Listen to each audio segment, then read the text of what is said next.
you got to keep playing him. He has to play through it, and that's what he's done. You know, the truth is he hasn't been at his best, and when he's not, we have to say that. You know, certainly he has to be given a little bit of leeway because of the amount of goals he scores. But I mean, he hasn't scored a Premier League goal since Crystal Palace last year. So somebody of his ability, then we have to point that out. But as I said, hopefully he's back.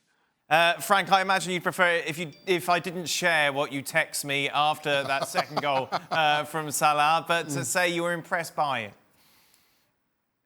Yes, you wouldn't share because I know you're not allowed to on that channel. But that was a masterpiece. I mean, I barely saw a counter-attack that efficient in a technical way, in the way that they run forward.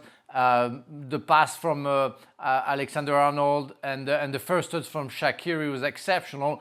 And what about the control from a left-footed with a right foot from Salah, with a little step and a little chip over the leg of the goalkeeper to score his second goal. I mean, that was absolutely fantastic, and I have to say that I was really impressed by that goal. But I'm also impressed by the flair of Jurgen Klopp on the just before the first goal, when he made that substitution with Milner. wasn't very happy.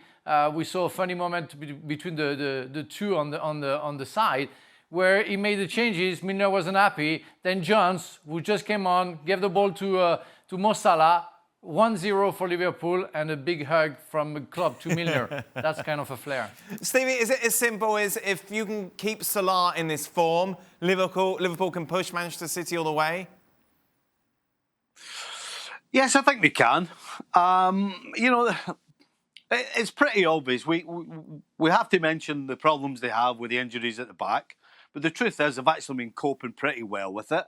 The problem's been forward. They haven't been scoring goals. They've been creating chances, but they haven't been putting the ball in the net. And so if you have Mo Salah in his best form, and then you have Firmino and Mane, if they can get back to their best as well, then it's possible that the goals that they certainly would, or the chances they'll create and certainly hope they would take, could nullify any problems that might arise defensively, because there are going to be mistakes defensively.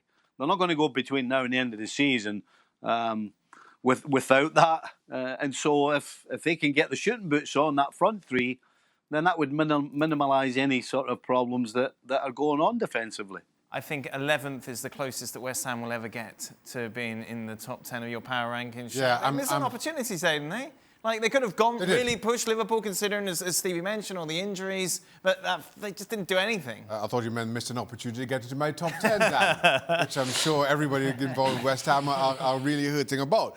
But to your point, and to Stevie's point, I thought Liverpool were the better of the two teams for the full 90 minutes. The only question, the only uncertainty, if you're a Liverpool fan, is that at halftime it's still 0-0. Despite all how much you dominate, you didn't really create that many chances, and you know the problems that you have at the back. You have what is a makeshift defence. And I said coming into this one, if I'm Michael Antonio, I'm licking my chops at the prospect of going up against Henderson and Williams at the back. Yet, I don't think West Ham threatened anywhere near as much as you would think. And it only became a matter of time, or a matter of whether Mo Salah and whoever else was playing alongside him up front would find their shooting boots, would find that spark, whether it would mean Firmino coming off the bench to provide that to provide that for Liverpool. And in the end, they got the 3 goals.